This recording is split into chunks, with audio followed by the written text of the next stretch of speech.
नमस्ते। आज हम बात करने वाले हैं एनएचएस की उस गाइड के बारे में जो हेल्दी ईटिंग पर है। इसमें कुछ बहुत ही प्रैक्टिकल टिप्स दिए गए हैं जो एक बैलेंस्ड डाइट अपनाने में हमारी मदद कर सकते हैं। तो चलिए सबसे पहले इसी सवाल से शुरू करते हैं। हम सब ने बैलेंस्ड डाइट के बारे में तो खूब सुना है, पर असल में इसका मतलब क्या होता है? सीधे शब्दों में कहें तो ये है एनर्जी का खेल। मतलब जितनी कैलोरी हम ले रहे हैं और जितनी इस्तेमाल कर रहे हैं उसके बीच एक बैलेंस बनाना। अगर हम अपनी ज़रूरत से ज़्यादा खाएंगे या पिएंगे तो वज़न बढ़ेगा, क्योंकि जो एक्स्ट्रा एनर्जी है वो फैट के रूप में जमा हो जाती है। और अगर कम खाएंगे तो जाहिर है वज़न घटेगा। तो सवाल ये है कि इस बैलेंस को बनाने के लिए हमें किन नंबर्स को ध्यान में रखना चाहिए। आइए इसी पर एक नज़र डालते हैं। ये जो नंबर है 2500, ये पुरुषों के लिए रेकमेंडेड डेली कैलोरी इनटेक है। हाँ, ये एक ऐसे पुरुष के लिए है जो एवरेज एक्टिविटी करता है, पर ये उम्र और एक्टिविटी लेवल के हिसाब से बदल भी सकता है। और महिलाओं के लिए यही आंकड़ा है करीब 2000 कैलोरी। पर यहाँ एक मज़ेदार बात है, ब्रिटेन में ना ज़्यादातर अडल्ट्स अपनी ज़रूरत से ज़्यादा कैलोरी ले रहे हैं। तो अपनी कैलोरी पर ध्यान देना एक हेल्दी लाइफ की तरफ पहला कदम हो सकता है। अच्छा, तो कैलोरी की कहानी तो समझ आ गई। अब बात करते हैं कि हमें अपनी प्लेट में क्या क्या शामिल करना चाहिए। मतलब क्या चीज़ें हैं जो हमें ज़्यादा खानी चाहिए। अक्सर सुनने में आता है और बहुत लोग ऐसा सोचते भी हैं कि स्टार्च वाले खाने से मोटापा बढ़ता है। खासकर कार्बोहाइड्रेट्स को लेकर तो बहुत कन्फ्यूजन है। पर क्या ये सच है?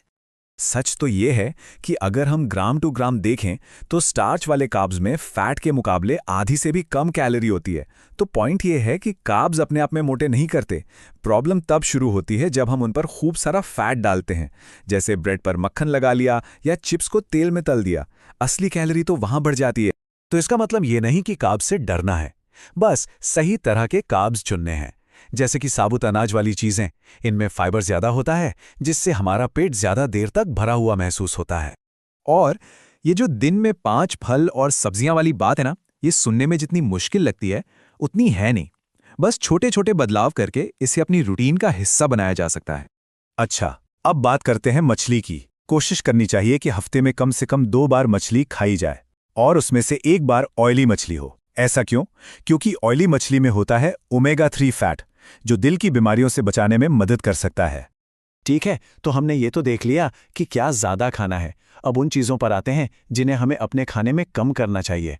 हमारे खाने में थोड़ा फैट तो ज़रूरी है, पर यह जानना बहुत ज़रूरी है कि कौन सा फैट अच्छा है और कौन सा नहीं। देखिए, बहुत ज़्यादा सैचुरेटेड फैट लेने से खून में कोलेस्ट्रॉल बढ़ सकता है, जिससे दिल की बीमारी का खतरा भी बढ़ जाता है। इसीलिए अनसैचुरेटेड फैट चुनना हमेशा एक बेहतर ऑप्शन है। और ये जो आंकड़े हैं, ये हमें एक क्लियर टारगेट देते हैं। पुरुषों को दिन में 30 ग्राम से ज़्यादा सैचुरेटेड फैट नहीं लेना चाहिए, और महिलाओं के लिए ये लिमिट 20 ग्राम है। अगर हम ये जान लें कि सैचुरेटेड फैट मिलता कहाँ से है, तो इसे कम करना आसान हो जाएगा। खाने के पैकेट पर लेबल पढ़ना या फिर लीन मीट जैसे हेल्दी ऑप्शन चुनना, इससे बहुत फर्क पड़ सकता है। यहाँ एक बात समझना बहुत ज़रूरी है, हम हर तरह की चीनी की बात नहीं कर रहे हैं। फलों और दूध में जो नेचुरल शुगर होती है वो ठीक है, हमें बचना है फ्री शुगर से। ये वो चीनी है जो अक्सर प्रोसेस्ड खाने में छिपी होती है, जैसे मीठे ड्रिंक्स, केक, बिस्किट और यहाँ तक कि केचप में भी। अब ये नंबर देखिए, 6 ग्राम।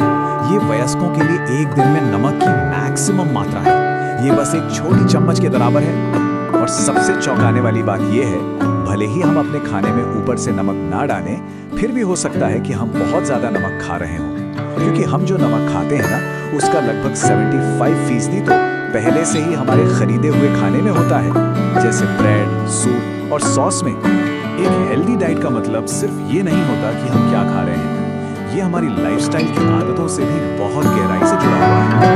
ये दोनों चीज़ें, मतलब हेल्दी खाना और रेगुलर एक्सरसाइज, एक दूसरे के बिना अधूरी है। ये दोनों साथ मिलकर काम करते हैं। अच्छा खाना हमें एक्टिव रहने की एनर्जी देता है, और एक्सरसाइज एक हेल्दी वजन बनाए रखने में मदद करती है। और हाँ, पानी पीना बिल्कुल ना भूलें। डिहाइड्रेशन से बचने के लिए दिन में 6 से 8 ग्लास पानी या कोई और लिक्विड पीना बहुत ज़रूरी है। कोशिश करें कि मीठे ड्रिंक्स से बचें, क्योंकि उनमें कैलोरीज बहुत ज़्यादा होती हैं।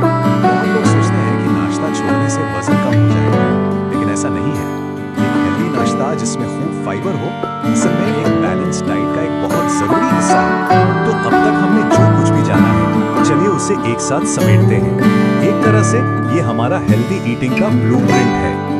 ये स्लाइड सब कुछ बहुत अच्छे से समेट देती है। सारी टिप्स को हम 3 आसान ग्रुप्स में बांट सकते हैं। पहला, अपनी प्लेट बनाएं, मतलब सही खाना चुनें। दूसरा, कम ही बेहतर है वाली लिस्ट, यानी किन चीज़ों से बचना है। और तीसरा, अपने आहार का समर्थन करें जिसमें हमारी लाइफस्टाइल की आदतें आ जाती हैं। ये एक बिल्कुल क्लियर रोड मैप है जिसे हम सब फॉलो कर सकते हैं। देखिए, एक साथ सब कुछ बदलने की जरूरत नहीं है। बस इनमें से कोई भी एक टिप चुनकर आज से ही शुरू करना एक हेल्दी लाइफस्टाइल की तरफ एक बहुत बड़ा कदम हो सकता है। तो आज कौन सा एक उपाय शुरू किया जाए?